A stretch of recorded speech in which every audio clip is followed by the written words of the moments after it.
presented by Monabik Music। ओहो की बोला बेटा किया काने छ हो चुप चुप music by DJ Vikas Sitamarhi DJ Vikas चला लेने चला तेरा कुक्का दे कुक्का Singing by Gaurav Thakur। हम सब माही किया काने छी नुनु तोरा बैलून किनी देबो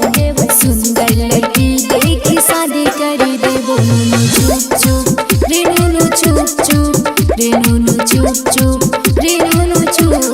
चुप आगे शादी में हमें चार चक्का गाड़ी लेबो गाड़ी पर बैठी के हॉर्न बजेबो हॉर्न पॉक पॉक हॉर्न पॉक पॉक हॉर्न पॉक पॉक horn pock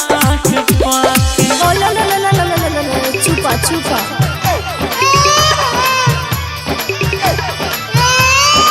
DJ Vikas DJ Shri digital audio recording studio Biharigunj Matiyar Kala Sitamarhi मटियार कला सीतामढ़ी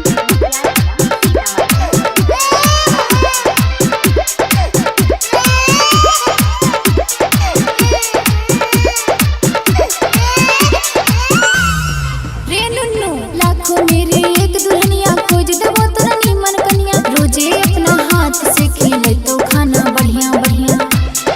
गे माय कोई कहे छे औका बौका कोई कहे छे पागल रात भर चिंता से रहै छियै जागल सुनी ने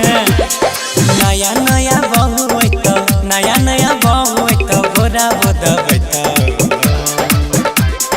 बिहा करे गाड़ी लेबो हॉर्न बजेबो हॉर्न पॉक पॉक हॉर्न पॉक पॉक हॉर्न पॉक पॉक हॉर्न पॉक पॉक अच्छा आवे दही पप्पा कहै छियै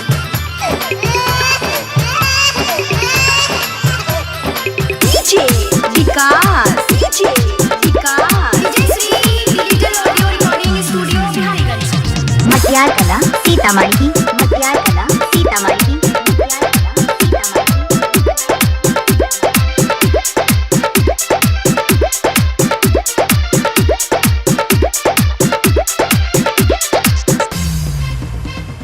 आरो कुछ दिन धीरे धरे बेसी जल्दी नहीं करे तब तक घर में बैठ के बेटा कॉपी लेके ओआ पढ़े हमें पढ़बो अजय राकेश भैया के बहु बड़ी सुंदर ओकरा देखि के मन भेलै के सुंदर हे गए कहबे केतनो बाबू सोना कहबे केतनो गौरव ने लोभैतो बिहा करी गाड़ी लेबो हॉर्न बजेबो हॉर्न पॉक पॉक हॉर्न पॉक पॉक हॉर्न पॉक पॉक गे मैया पॉक पॉक चुप अबरी बिहे करा देबो रे सुगा हाँ माय Recording by Ajay Astar, Bihar।